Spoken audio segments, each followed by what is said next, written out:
sending out to seniors. I think I'll I double sent check. you. That is also, there's a lot of things that I sent you.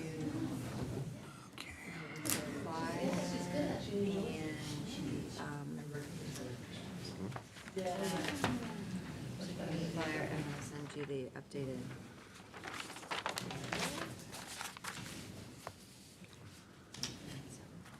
This is a statement from the Accessibility Commission, apparently. Oh, that's fine. Good evening, folks. That's fine. This is our regular scheduled Human Rights and Inclusion Committee meeting. I believe it's December 19th. Snuck up on us. It's getting there, okay? And you don't have any real announcements. I just want to welcome you all and welcome the town of Danvers. Mr. Graham is not here, so I believe we're going to have to skip unless someone else has the copy. Seems to be the only, it's an elusive copy. It has legs.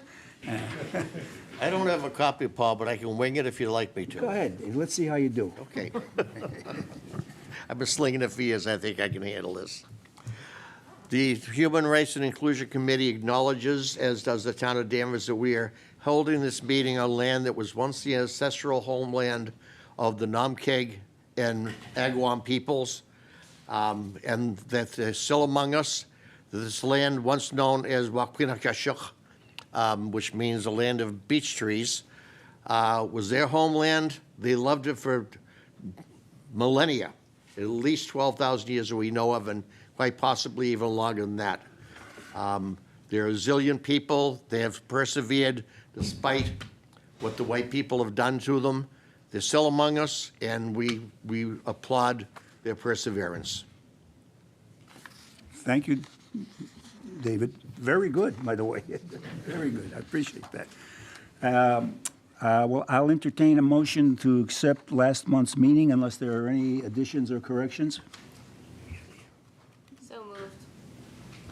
Second. All right. All in favor, say aye. Aye. Any opposed?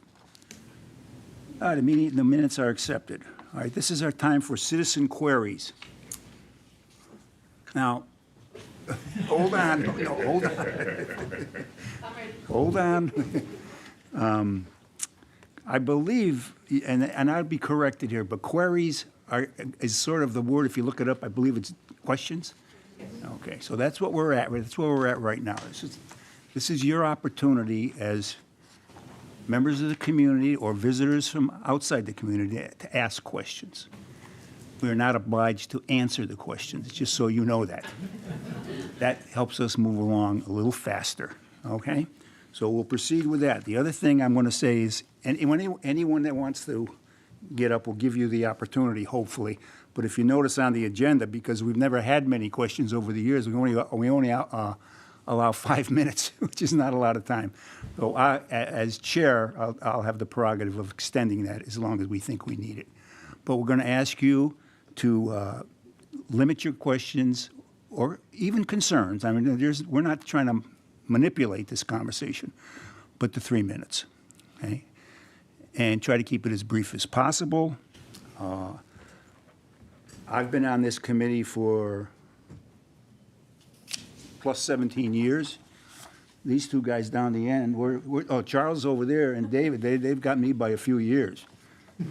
But in all that time, I've never remembered having an ugly meeting.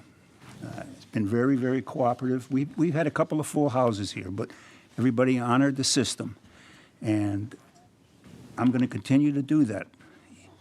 I'll give anybody the opportunity to speak as long as they speak civilly, with respectful conduct, and we don't want to denigrate anyone. So we continue on with that practice. I haven't had to mention that often or ever since I've been the chair, but we will proceed that way from now on. So, again, this is not a public hearing, and your part of the agenda is, what do you want to say? We'll listen respectfully, and then we'll move on. After that, if you want to stay, you can stay, but it's just the regular business of the committee, and it's not a public hearing, Okay, any questions? Thank you. Audience, who's up first?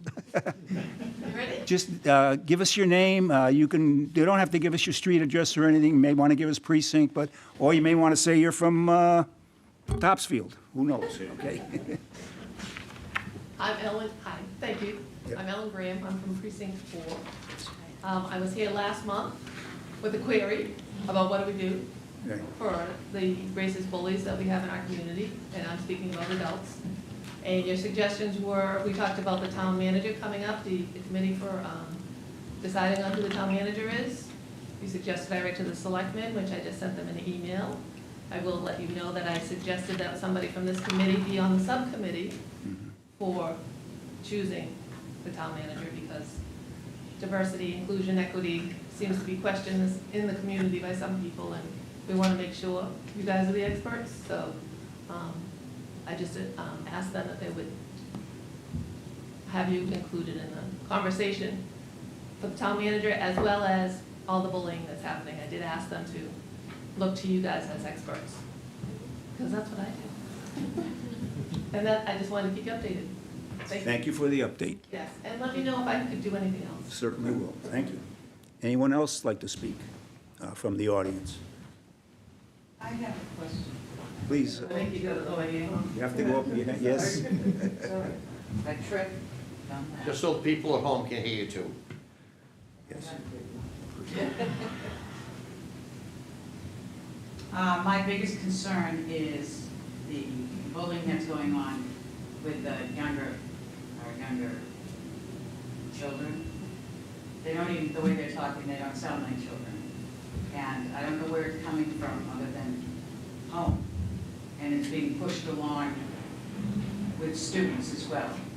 I have a sibling who's got a child in school, and it's getting really bad. Really, really, really bad.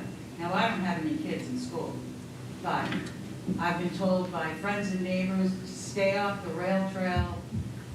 I mean, I don't want, this can't be like this. I don't know what the answer is, so I'm asking you.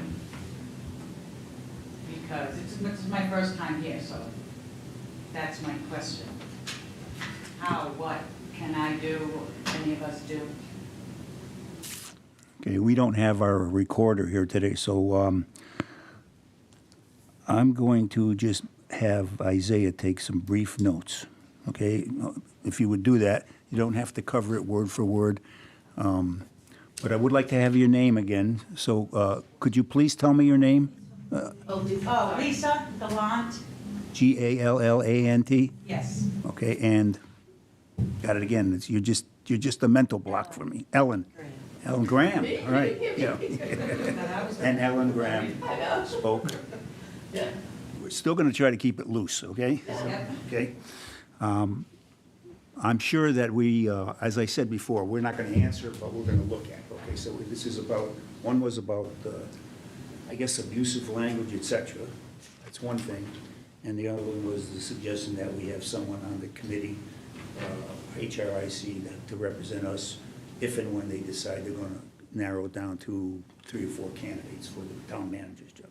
So just keep it very brief. You know, I'm not going to hold you to words, commas, or periods, so don't worry about that, okay? Yes? Paul, can I make a response? Not topical, but just. Oh, chairman's prerogative, yes, about that.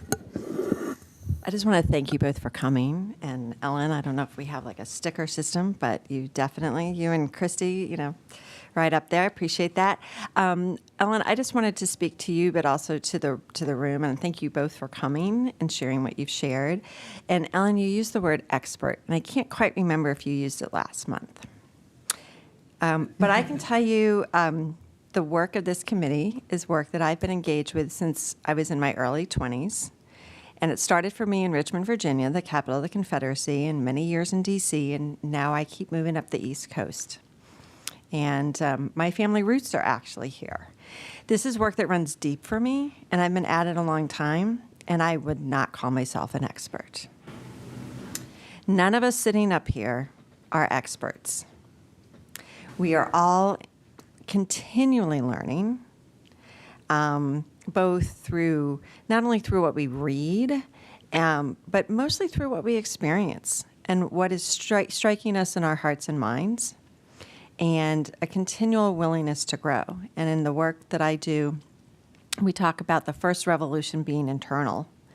And so we need to constantly be facing what we are seeing out in the world, how it also shows up in ourselves. So I'm not going to speak for everybody else, but I'm certainly not an expert. And I know as my colleagues here on the committee and I wrestle with things, we're all kind of in a growing learning position.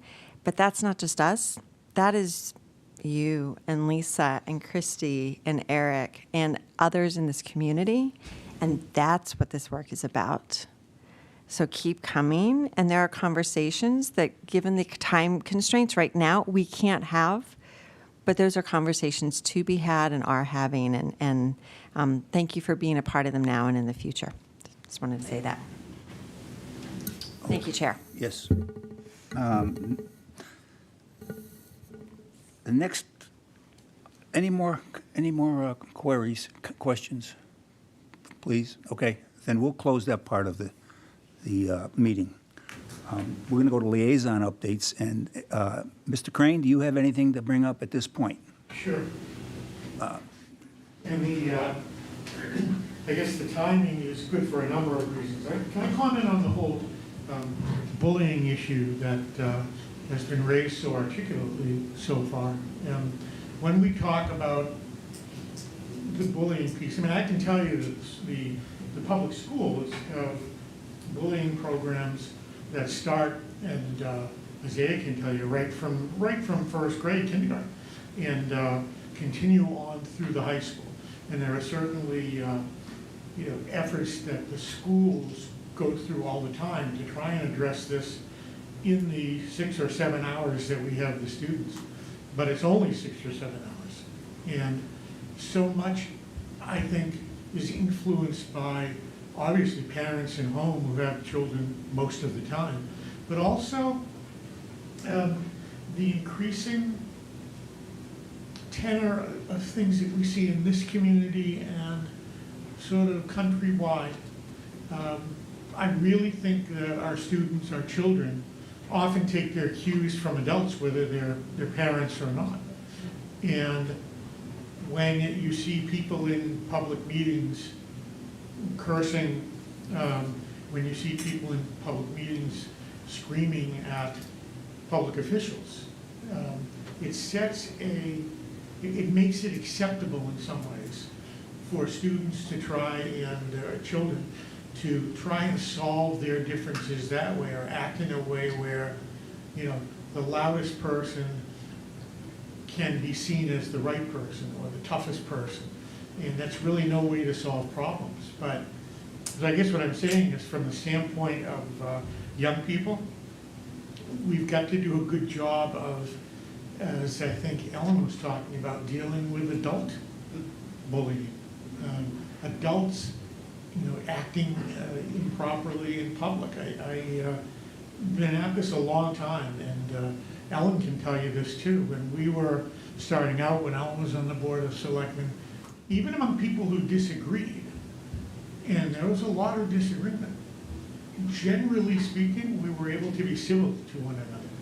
And we seem to have lost that. And I think until we can restore some of that expectation about how adults are going to act, we're going to have trouble with getting young people on board with that, because they're going to act the way we act. So I guess that's my point on that. The other reason I came down tonight was to talk about the recent school committee meeting, and Paul was there, and I think he was going to address it later on in the agenda.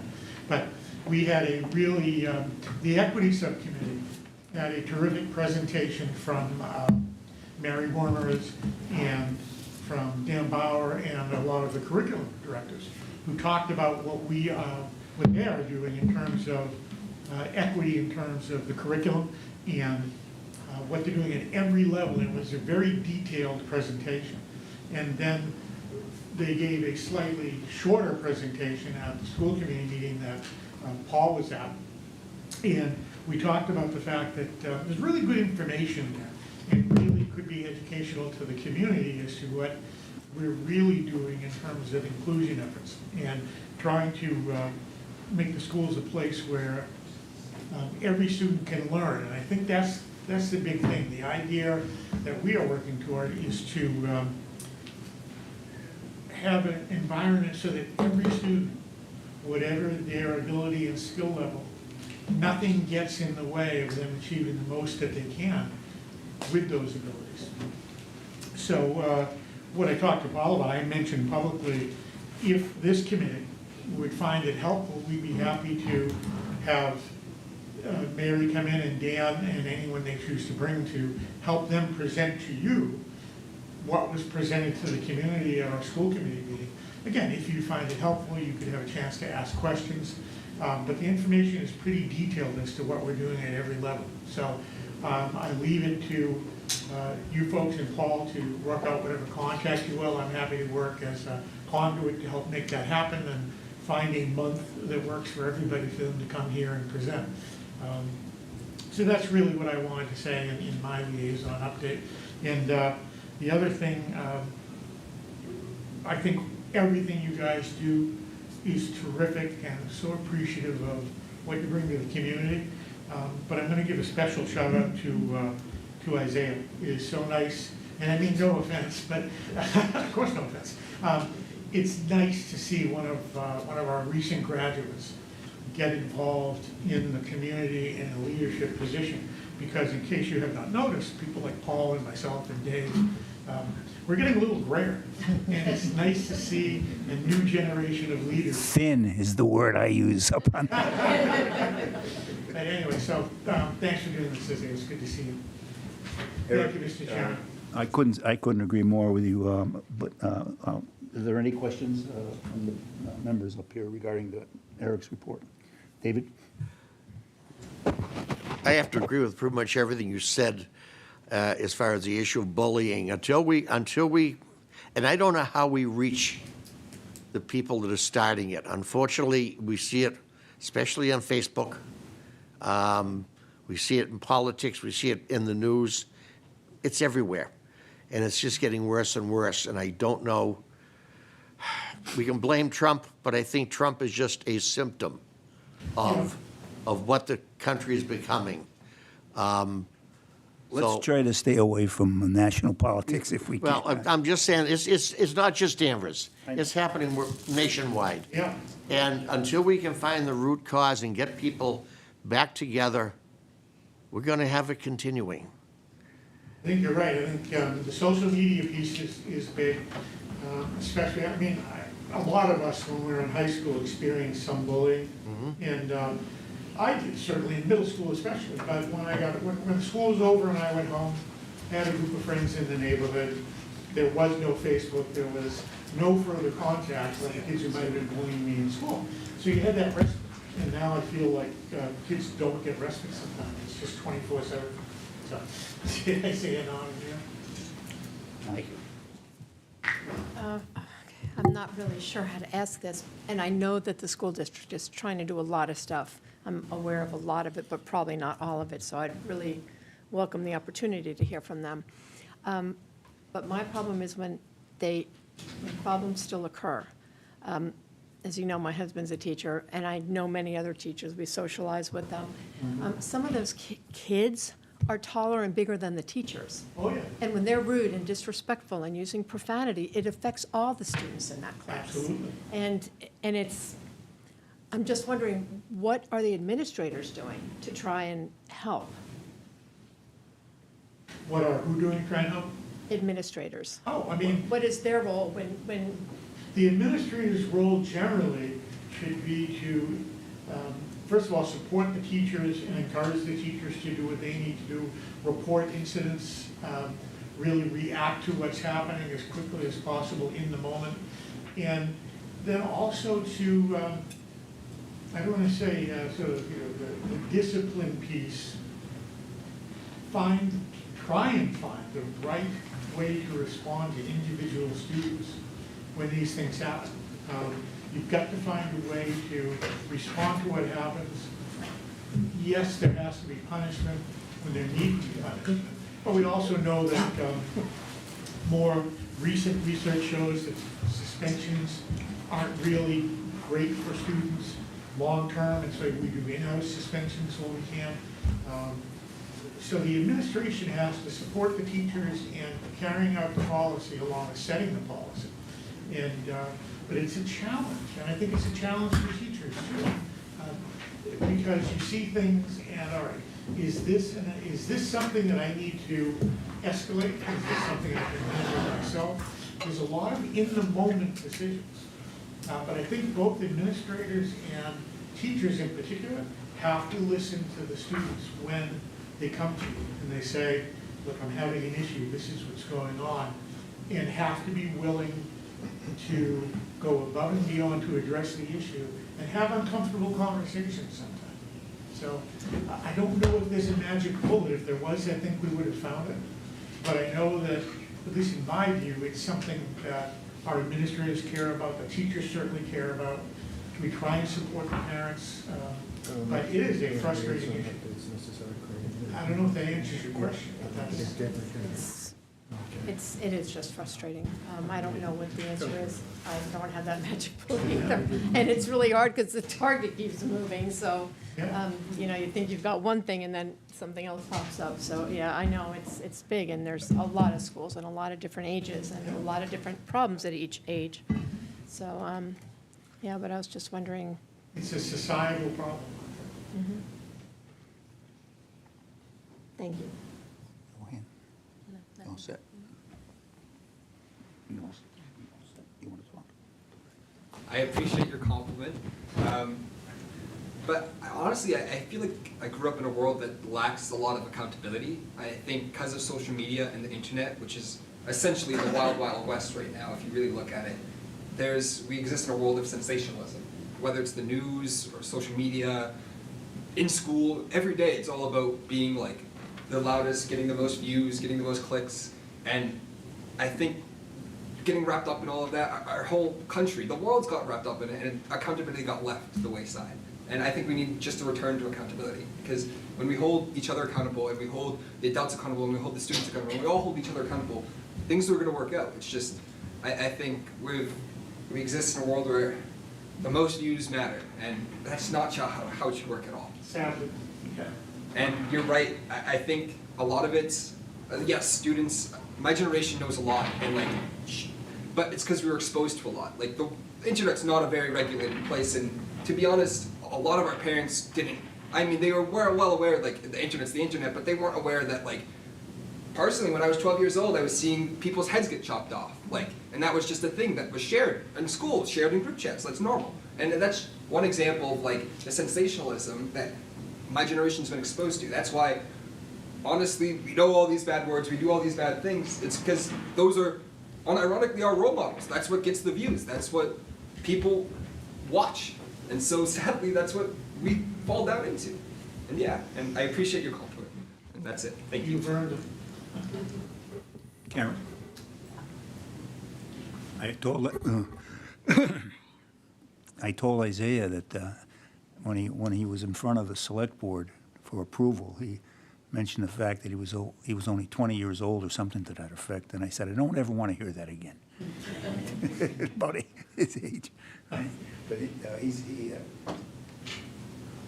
I'm going to move on a little bit and just change it up, because I'd like to first, well, let me just stay with the Lieutenant Sullivan. Do you have anything to report at all? No, sir, thank you. Okay, good.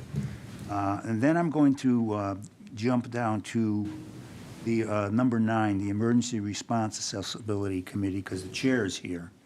And would you want to say anything, Christy? Or I met with Christy and her vice chair, J.D. Waltz, and we talked about Martz. Okay, what did I get there? Something's wrong. Okay. Anyway, they have a standard, and I did talk with, last time we met, I mentioned it to our committee, and why don't you explain what you've done, and then they all have a copy of your statement. So hi everyone, for those of you who don't know me, my name is Christy Fair, and I'm the current chair of the Accessibility Commission. And we'll pause Paul is referring to is we at the Accessibility Commission have struggled a little bit with how best to respond to community challenges, community issues and incidents. And we meet once a month. We're a small commission, so our quorum is 3. We can't really get together anywhere outside of our meetings. And so we had drafted a response this fall in response to some of the bullying issues and attacks and other, and to acknowledge that it's a bigger issue than just a single incident that makes the news. And by the time we finished all that work, being able to go back and forth and actually talk to each other, the moment had passed. And it didn't really seem like a statement was something that would have an impact. And so we've been thinking about how to align our commission with the work of Human Rights and Inclusion Committee, and to have kind of a response approach when there's an incident in town. So to that end, we do have the statement that we have is for one incident, but our thinking is that we could have a rapid response team, part Accessibility Commission, part Human Rights and Inclusion Committee, so that we can be a little bit more nimble in how best to respond and act, and not just in statements, but rather who do we need to pull together to maybe do things, to have meetings or variety of issues. So, and so that we did meet last week, not our regular meeting time, but discussed this as a possibility. Our commission is on board. We have not officially taken any action because we wanted to make sure that all of you had an opportunity to discuss and think about it. So. Thank you, Christy. I'm personally interested in what the members of the committee, I'm going to start off with Jorge. You have any questions on it? Questions? No, I mean, I think it's a great idea. Just a matter of how to implement it, right? I mean, Right, more work, right? Right. Like figure out how to. Well, thoughts probably more than anything. Dr. Desmond? No, I think it's a great concept. I think I'm concerned about quote-unquote rapid response, because sometimes these matters require deliberation and consultation and negotiation. And so we want to make sure that we're being respectful of situations that might emerge, and that we're giving them the full consideration of our thought and responses before we act. And I feel like I should, as a librarian, I should have been a little more precise with my language. Rapid's not the right term. I meant crisis response, but rapid as in, the definition of rapid as in, maybe days versus weeks. The way most committees and commissions work on a monthly schedule, nothing we do is rapid. Right. And so we wanted to be a little bit more nimble in how we respond to things in town. Yeah, we don't want to fall into the social media trap. No, definitely do not mean minutes or even hours. Mr. Graham? No. Karen? I think it's a fantastic idea. Would love to see us exploring this in alignment. And just curious, I hear that it's a thought. It's a thought stage. Given that, have you also actually, has anybody on the commission kind of looked at or begun to research other models with communities where this is happening? No, not yet. And actually, that's work that I think we need to do. Together. Yeah, and absolutely. And so, Sure. Experience from this committee and time and experience from our commission, Yeah. we could probably pull some models together that would work. I can't help but think it's in part a response to what Ellen and Lisa are kind of looking for, and also wanting to be a part of, right? It doesn't just have to be those of us that are serving in this way. Okay. Thank you. And Thank you. not planned at all, just coincidence. I think this was like. It's great. Thank you, Christine. Yeah. Isaiah? I think this is a great idea. I think especially in the modern age, everything's a lot quicker, and it's important to be mindful and have deliberation, but things move way too quickly now. So I think meeting on a weekly schedule is pretty good. I like the idea. Yeah. I will say, Paul and I actually had some conversation around this, around right after the Ducky incident. And there was some conversation, what should we do in the future? So I do think great minds think alike, and we can put all of our heads together and find as Dr. Desmond said, moderately rapid way to respond. Not too rapid, but rapid enough that, like you said, months haven't passed, and we've come up with something. So yeah, definitely. Hi, Christy, thanks for your presentation. I do like the idea a lot, and I think something does need to be done. And the problem is all of us are spread so thin right now. Most of us serve on multiple committees. But it might be that we need to put together a task force to look at all of the different variables that are going to have to go into this, what needs to happen. I think it's great. It just needs a lot more fleshing out. I know you know that. But I think that could be part of the same people that are going to help do that could help be part of the response team, the crisis response team. So it is a good idea. I'm glad you brought it up. McKenna? Yeah, I think it's a great idea to work together to try to get something moving as quickly as possible. Unfortunately, with social media, no matter how quickly you work, you're always going to be coming into the conversation when all the rumors are already flying. I mean, I see what goes on there day after day, and what was that boom? Well, what was it? Was it spaceships or coyotes setting off bombs? I mean, it's crazy out there. But no matter how quickly you move, we're still going to be coming in a little late. So the quicker we get things going, the better off we're going to be. But it has to be a reasoned response to be effective. I'm not dismissing at all the concern about social media, because I see it regularly. I do think that there's a little more hope for who our community is and what is happening, because when you look at just the statistics, the number of people who are in our Facebook groups is just a fraction of who lives here. And so those conversations, I don't think really represent the whole community. And so I'm not sure that we need to be really on a social media schedule. I think it's good to be there and to know what's happening in those conversations, but I think the larger community is really where we want to be having our conversations. Is there anyone else on the committee that wants to follow up? Karen?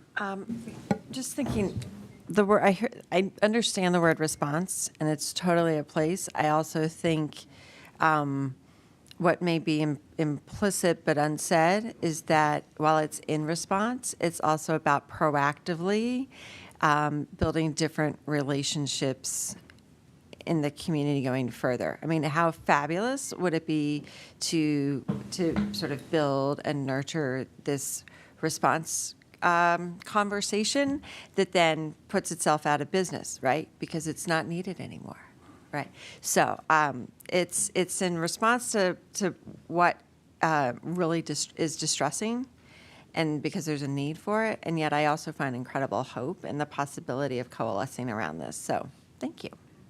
Yeah. Thank you all for this. Oh, did you have one question, please? I just wanted to make, you and I both talked before the meeting, and I think Christy wants to start this sometime after January 1st. Yeah, definitely. And I'm proposing that we also consider that as a time to, number one, let's see if I can come up with 3 folks on our committee who would be willing to join forces with Christie's group. The 2, you only need. We can only have 2. I would be willing to do it, because I have a lot of time, all right? And I'll be looking for 1 or 2 others to volunteer, sometime right around after January 1st. And if we don't volunteer, then I will start seeking folks out. Don't, you're, From the nature of your voice, the tone of your voice, it seems like you are not explicitly looking for volunteers right now. No. And I would just like us to ask us to consider it as a committee who would be best placed would to you serve. like to volunteer now? That's not what I'm saying. I know. I do want to highlight, as Johan referenced, the concept of having a way in which to respond is something that was already in conversation for us as a committee. Right. So I Right. think that we should consider this opportunity Sure. in the broader spectrum of the opportunities before us. I mean, I think we're all saying yes. I think just how we say yes is something that we need to consider and figure out who should be those. I'll soften my request. Okay, thanks. But I'm here, can I be here as a citizen?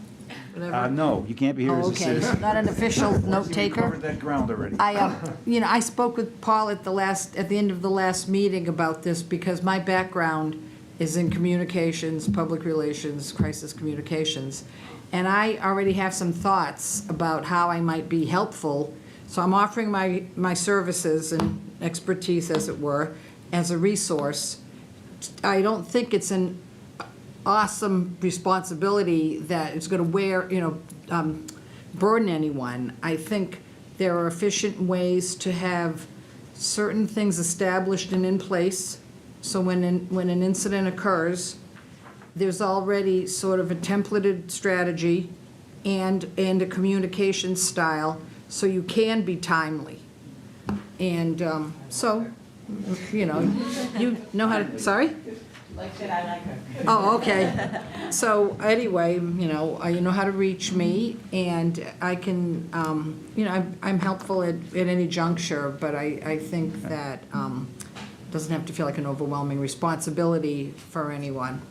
Let me say this, that Thank you. there's nothing wrong with having volunteers from the public. And we do this with mostly all the events we run. We have volunteers. So we appreciate your offer, and we think we should take it under serious consideration. And I will entertain any volunteers from our committee now or up until we start moving in that direction as of January 1st. Unless there's any other questions regarding this item, we'll move on to the next. Okay, anything? All right. That takes care of number 9, and I'm going to go with the number 6 item, which is the menorah lighting update. And I will share that with Lieutenant Sullivan if he's got anything, but I do know that we're progressing. As you all know, the date is the 30th. I think that's a Friday, if I'm not mistaken. But we're December 30th, so it's sort of a different date this year because of the calendar, of the Jewish calendar. It changed like about 1.5 to 2 weeks. Thank you. It was sort of like around, want to say December 11th last year that we had it in town. So we're there, we're coming up on it. It's scheduled for the 6th at the square, right down where the Christmas tree is. They might have delivered the menorah already. It could be right in front of the tree right now. And so we're working on that. I'm working closely with Rabbi Mandel, and he's developed a schedule. I have some flyers that I'm going to have printed up, and we're going to get some publicity for the event. But it's going to be a little bit exciting. I think the youngsters are going to really enjoy it because they like the fire trucks and the police lighting up everything. And we're going to move it. The actual lighting is going to the fire truck's going to be inside the parking area in front of the CVS rather than out on the street, so we'll have a flow of traffic. Anything you want to add to that, Lieutenant Sullivan? Sounds good. And we're working with both the police and fire to handle a little bit of a surprise that we think everyone's going to enjoy. And so we'll just leave it at that, okay? Hopefully everything will work out. Any questions from the committee? No. Okay, good. Next is number 7, MLK update. Karen? Yes. So this January 20th, between 4 to 6, we will be gathering at the Danvers High School atrium. And this is the 26th year that Danvers will be marking MLK Day. And last year, we introduced a slightly different theme, and we took the letters of MLK's name and expanded them a bit to stand for Move Like King. So it's Danvers celebration of MLK Day, Move Like King. So some classic and pieces will be back. The student art exhibit. Big shout out to Danvers Public School, our co-host for this event. Incredible art is being created. If you were at Celebration this fall, you got to see some of the students work there, and they'll be back again. The students, different classes displaying at this event on January 20th. So we are not just simply looking back and celebrating the life and impact of a civil rights icon, but we're really beginning with King's life, but also his legacy and how it's a living legacy within how we move through our community. So through the formal part of the program, which will begin roughly about 4:45, and let me just pause myself to say that before 4:45, between 4 and 4:45, you are enjoying an amazing art exhibit. You are enjoying some fabulous food. I mean, school cafeteria, I wasn't sure last year, but it's delicious. And I'm loving working with Emily through DPS.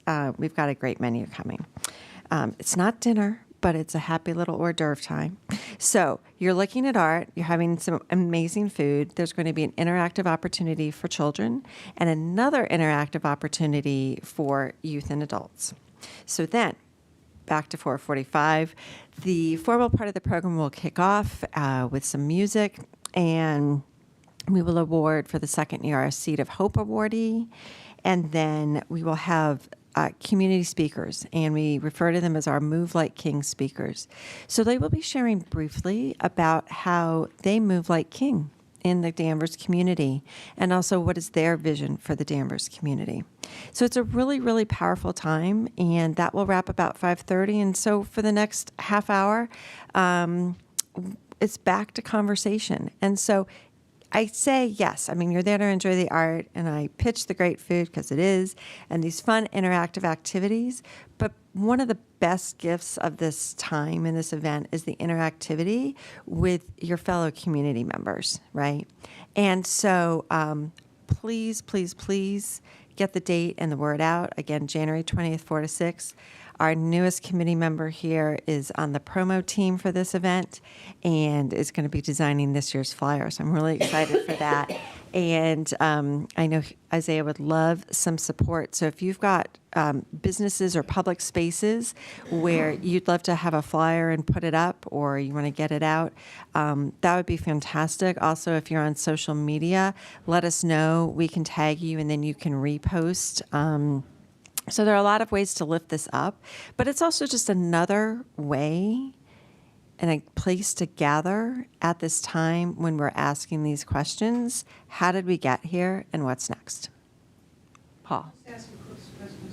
Is this going to be Excuse me? posted on the, I don't want to do this, but all right, I'll allow it. Go ahead. I'll allow it. I just want to know if you're going to post it on the dance patch? Yes. So they ran a fantastic.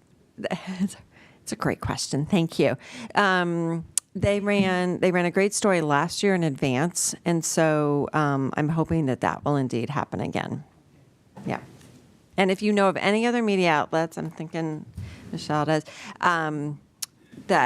we would love to get the word out. And we feel that how we are doing this and sort of how we are directing this gathering forward is not always the way MLK is marked in communities. And so we feel it's not that we're special, but it's just a different approach, right? And I think at this time, in not only our community, but our state and our nation, this is the type of gathering, these are the types of conversations and space holding that are just so sorely needed. So it's a great way to be kicking off the year. Michelle? Oh, I'm just thinking as far as promoting it, that, this may be done already, but Reverend Douglas, if he made sure this was circulated into his whole interfaith network, that would be key too. And there's also the We Are Danvers Facebook page, patch, the Salem News Calendar. Those are the kind of what's out there. May Isaiah reach out to you? Sure. Okay, great, thanks. Eric, maybe you can help us out a little bit. I think the Danvers Public Schools sends out information to parents, et cetera. And I know they're aware of the MLK event because we're all through the schools. But I was also thinking maybe we can get something out about the menorah lighting too, if that's a possibility. Maybe you might want to check with your chair or Mr. Bauer or your principals, et cetera. But we would appreciate it, especially the menorah thing, because that's coming up on us right away. The menorah lighting, that's, again, that's due December 30th. Okay, let's see, we had any questions from the committee? Starting up there with, don't want to ignore anyone now, okay? That seems to be my practice sometimes. Okay, we're all set at that table. How about here? Any questions? All set. Down here? You're all set. Okay, we'll move on. We're going to go to item 8 now, which wasn't on your agenda because I had a relaxation of my brain, but. It's like the 13th floor. There's our 13th floor. Yeah. So yeah, that's right. Okay, we're going to have the update on the next-gen trip to Washington, D.C., and Isaiah will lead that. Good evening. This past Saturday, all 4 Next Gen leaders were able to join us to the trip to DC. We landed around 8 a.m. and we grabbed some breakfast, and we first went to the Holocaust Museum where we took notes and photos documenting the history of the Holocaust. And then we had a quick lunch and reflection, and then transitioned to the African American Museum where we also took notes and photos and notes for our upcoming game design process, trying to document the experience of the museums through game. And so, yeah. Thank you. What time did you land in Logan Airport? What time did you get back?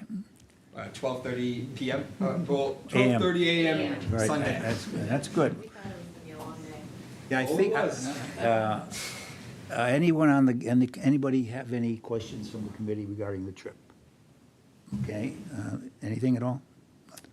I was just encouraging, maybe Isaiah could share actually what Next Gen is for those in the room Sure. who may not be familiar with it.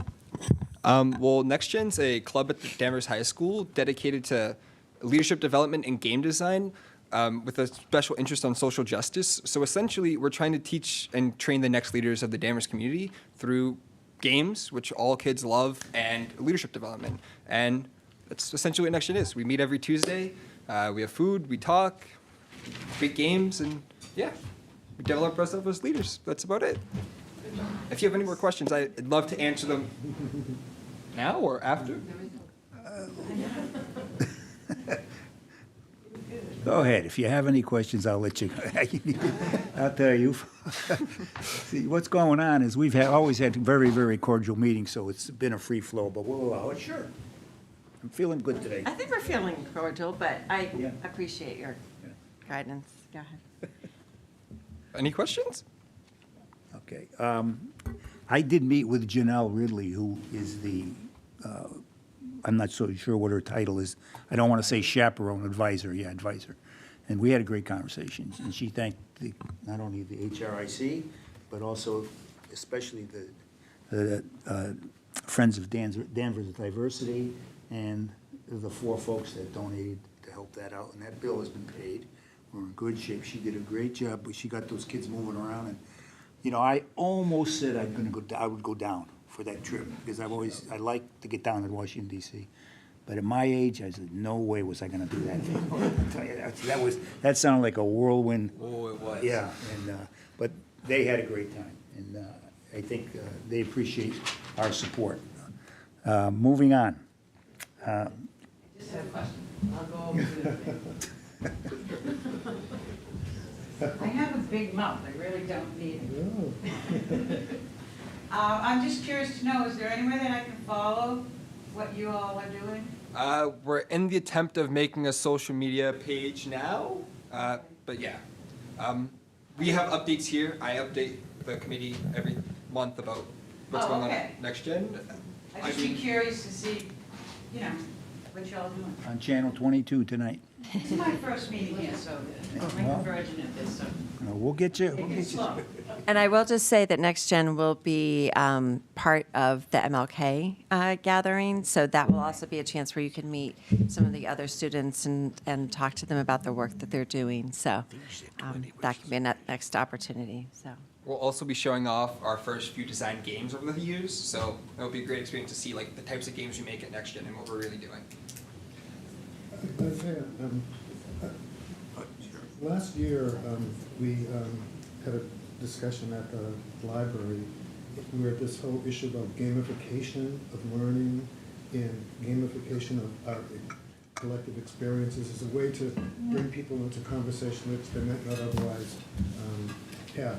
So I'm just encouraging you to obviously you wouldn't be doing this if you didn't recognize the power of gamification. It's a multi-billion-dollar industry in the country right now, and it is something that young people understand and appreciate. So I think sharing that with us older folks who aren't so deeply engaged in all of that is extremely helpful, and I just want to encourage you to continue to work on that and to thank you for what you've done so far.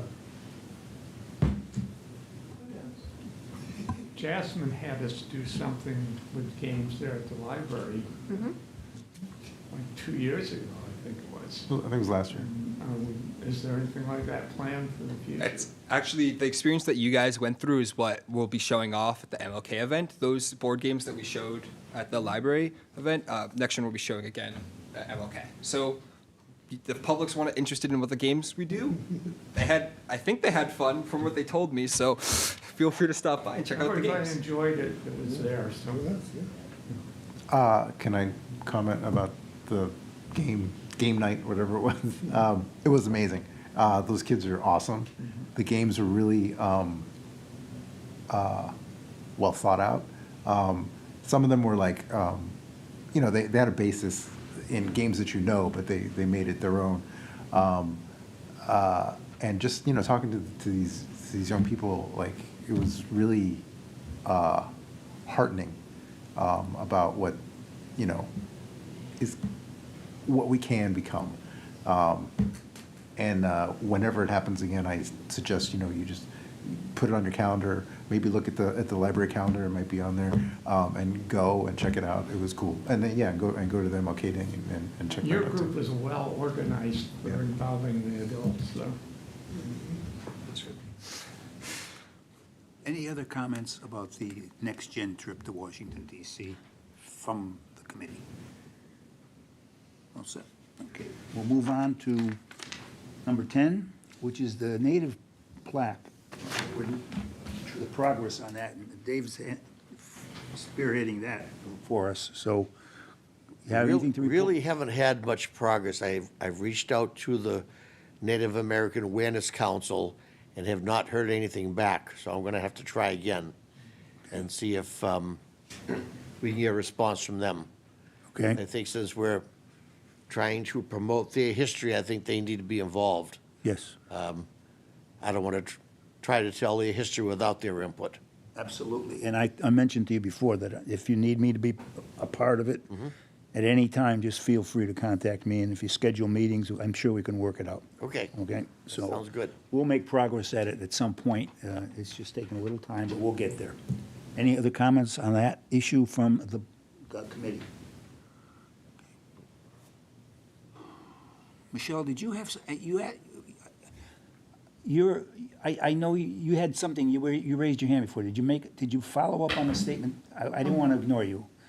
See, Michelle does all our recording, so she may want a question on what she's trying to record, or she may have something to offer, and we sort of treat her like a liaison. So go ahead, Michelle. Oh, thank you. No, I don't have anything content-wise that's been discussed now, just what I piped up about earlier. Okay, thank you. Thank you. All right, now the next one is not as lengthy as it looks. It's a report. a scholarship committee, which Mr. Desmond chairs, education committee, which Mr. Judge Desmond doesn't know he chairs, but he does, sort of with me, and then the school committee meeting that we talked about. However, I want to say this, that we have talked a little bit about where the direction of the scholarship program is heading at this point. Have we made any firm firm recommendations that we would present to the committee, committee as a whole body? No, we're not there yet. But we're going to have to move on it at some point because we have a little bit of a different twist, maybe, or maybe not. It depends on what we decide to do as a whole committee. Charles, you want to add anything to that at all? No, I think that what we've discussed to date is just simply that we obviously recognize and see the importance of a scholarship going to a student or more than one student who's going off to college. And it seems, the basis of the further discussion is that the only thing that we can do. Are there other ways that we can connect with young people in the school and with the community under the auspices of the HRIC committee? I think that that's pretty much the theme that we're looking at. Does anyone have any comment on that? Karen? No, thank you. Isaiah? Down this line?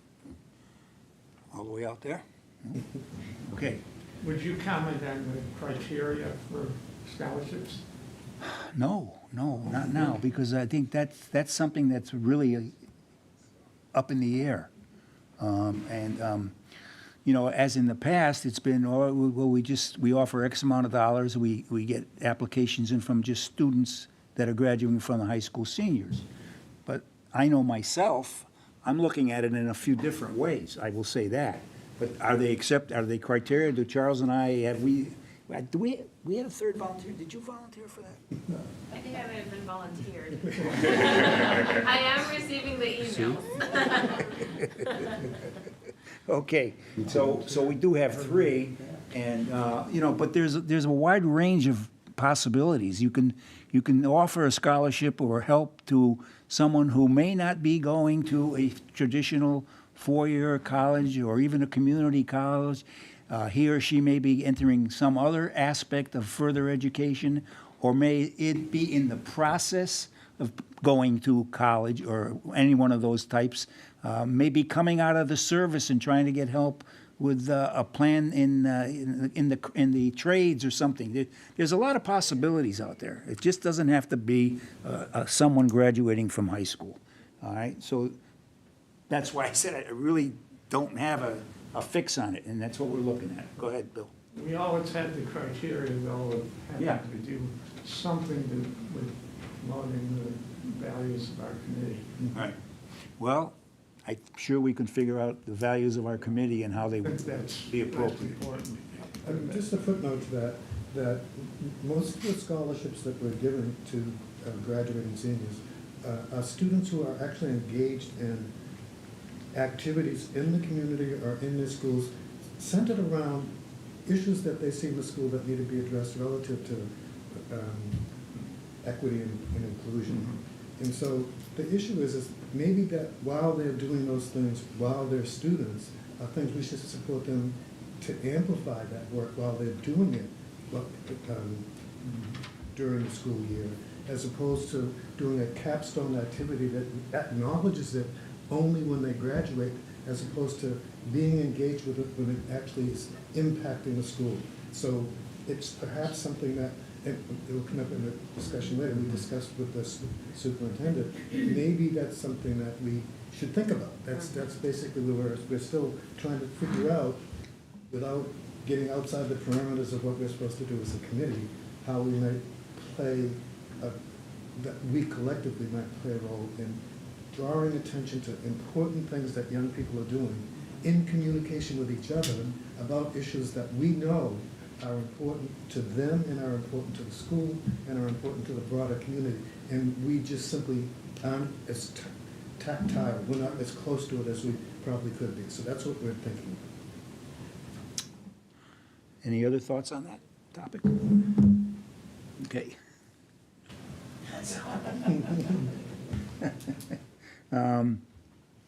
Now, the next thing under Agenda 11, number 11, was Charles and I also met with the superintendent and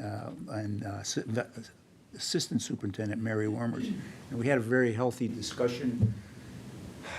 I think Charles summed it up best at the end. We were speaking, and we wanted to let them know that we are here, not as much to criticize, but as to help. We know there are tremendous issues that face the schools on a daily basis. This committee is out to try to help solve some of the issues that we all are concerned with, and they are concerned with. So I thought the meeting went very well, and we're not meeting once every month or that. We sort of try to meet maybe 3 or 4 times a year, sort of catch up things, maybe get ahead. Do they need, their role in the MLK thing has been huge forever. And I don't think we as a committee or a town can thank them enough, although they deserve all the thanks we can bestow upon them. But they've just been fabulous in every single way, moving that program from one night out dining to a real program within the school system. So, Mr. Desmond, Dr. Charles, would you like to amplify? The only thing I would say is, it's funny how you have a conversation, what actually sticks with you and what you carry away. And I think what we were trying to say in the conversation with the superintendent was that this is such an important phase in the development of young people when they're in our public schools. And so, again, our conversation sort of centered on sometimes what we heard our graduates say 4 years after they've graduated from college, and what they say they didn't, what they say they wish they had more of when they were in school. And sometimes that is the most important piece being, it's a complicated, broad world out there, and Danvers is a little bit of a bubble in that when you get outside the bubble, you get to see this big, complicated world. And what we were saying is, what our values are, is that we would like to see Danvers graduates able to go any place on earth and be comfortable any place on earth, to talk with any citizen or person that they meet on earth, and be able to communicate honestly, candidly, truthfully, and perhaps maybe even share solutions to complicated problems that aren't in Danvers, but that may be in other places in the world. They're ambassadors to the world. Our students should be prepared to be ambassadors for the world. And so we're trying to say, how do we have conversations where that can happen? Right. And now that you mention that, we did talk about, I remember certain things just stick out in your mind because since I retired, I was fortunate enough to do some traveling from St. Petersburg, Russia, up through New Zealand. Not every place, but certain places we didn't go. But what I was amazed at how many languages these folks talk. And myself, I just struggle with one, okay, seriously. And we talked about the youngsters coming into the programs now that we just had come in. I think they were primarily from Haiti. I may be wrong. I don't want to misspeak, but those children can speak 2, 3, or 4 languages, and you just don't realize it. And when you travel overseas, let's say you go to Europe, those countries have been so close. There's a big overlap, believe me, and I'm sure that anyone that's traveled knows that. So that's how you take for what we have here. Those children have a step up. They probably, I'm not sure they're aware because they have other problems, but down the road, they're going to be out there speaking 3, 4, and 5 languages. And this is where we want to get our youth to also, just as a sidebar, okay? Anything else on that, Charles? That's a specific topic. Anything from the committee? Any questions from the committee? Anything that you want to amplify on? Okay. The last thing is I did, with my, I'm not sure, Eric, was it November? It was December. I think you were at both. Yeah, well, anyway, I went to the meeting, and I had an enjoyable time. Didn't really have a topic, but it was the same day that we had finished up talking with the superintendent and the assistant superintendent, so I made a commitment to go over there. And I know we have talked a little bit, I think we've mentioned, at a committee meeting here that we might consider liaisoning with the school committee the opposite way. In other words, Eric comes here, someone from our committee would go there, and you don't have to sit there for the whole meeting. I mean, first of all, they run the meetings the same way we would like to run them. They have a point where you can speak, and if we had anything to share, that would be the point where someone would share it. I will take offers from anybody that on any day, any month wants to go and liaison, but if you don't, I'll do it. I have no problem doing it. I enjoy going over. They put me on early enough so I can still get home, so that's it. So that's where we are.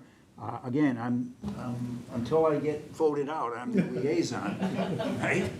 And I accept any nominations, all righty? But they talked about what Eric spoke about earlier, and it is a little eye-opening. And I'd like to have, I think we probably will try to make some effort to have Mary and her group come over and present a program. We're going to have to work on it a little bit because we're right up now to the holiday season. MLK is going to be on us, and I think probably after MLK, we do have a little time to catch our breath before the next thing happens, okay? Okay. Anything else from the committee? I'm going to table fundraising update because Shilpa isn't here, and I want to have her in on the conversation. And now I'm going to move to the final item, which is new business. Does anyone have any new business they want to bring up?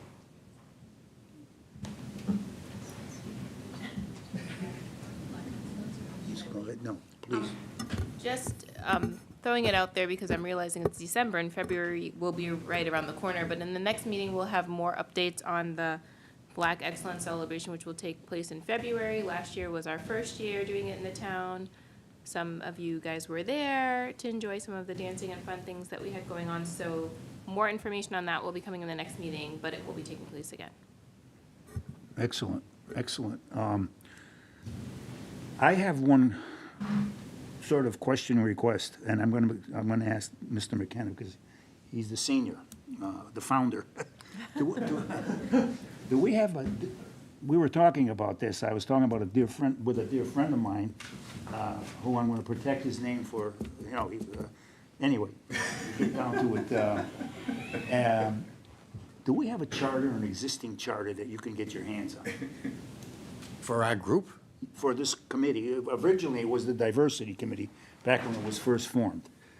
It was formed by the selectmen. Yeah. I assume there must have been some kind of a charter written, but town clerk should have it. Okay, that's where I'll check. Yeah. I'll start there first, okay? All right. Let me make a note of that. That's your job. Yeah. Yeah. Well, the interesting thing is I think they're doing a review of the Town Manager Act right now, and that wasn't reviewed for I don't know how many years. So we're not the only ones. And I think we should look at it if we can find it, and if not, we should develop a charter, all right, so that we know what our rules, regulations are. Is there any other new business for any? I have a question. Yes. Going back to the fundraising. Are we a nonprofit? Yes. The Friends of Danvers University is 501c. Okay. That means that we control that group controls the money. It's not the HRIC Friends, it's separate from we couldn't do that, I think, legally as a Government committee. agency. Yeah, right. Government agency. I just wanted to point out that I was here at 7 o'clock, as was Dr. Joko, and the doors were locked. And I emailed everybody here, and he was texting, and we finally got the attention of the custodian to let us in at 7:15. I thought town hall was open till. That happened before. Didn't that happen when we? Yeah, I was here another time. And that Not time on it my was pay remedied. scale, Michelle. I'm sorry? What did he say? Well, Oh, okay. I'll tell you what we'll do, though, the next time from here on in, because I was always on the impression town hall was open on Thursdays until 8 o'clock, I think, at least. Until 7? 7, oh. They lock the doors early. All right. Gotta go home. Okay, I don't When want. meeting's going on, though, the door should be unlocked. Where the town hall is in business You're absolutely right. or not. Okay, we'll take that under new business and make sure it doesn't happen again. Thank you. Do I have a motion to adjourn? First, I'd just like to Okay. wish everyone Oh, Merry yes. Christmas, Happy Hanukkah, and whatever other holidays you may celebrate this time of year. We have the solstice coming up, I think tomorrow. And there may be other holidays I'm not aware of, so this is a season for holidays, so everyone enjoy in your own special way. Thank you, David. Peace to the world, please. But hurry. Now I'll accept the motion to adjourn. So moved. All in favor, say aye. Aye. Merry Christmas. Thank you, Denver.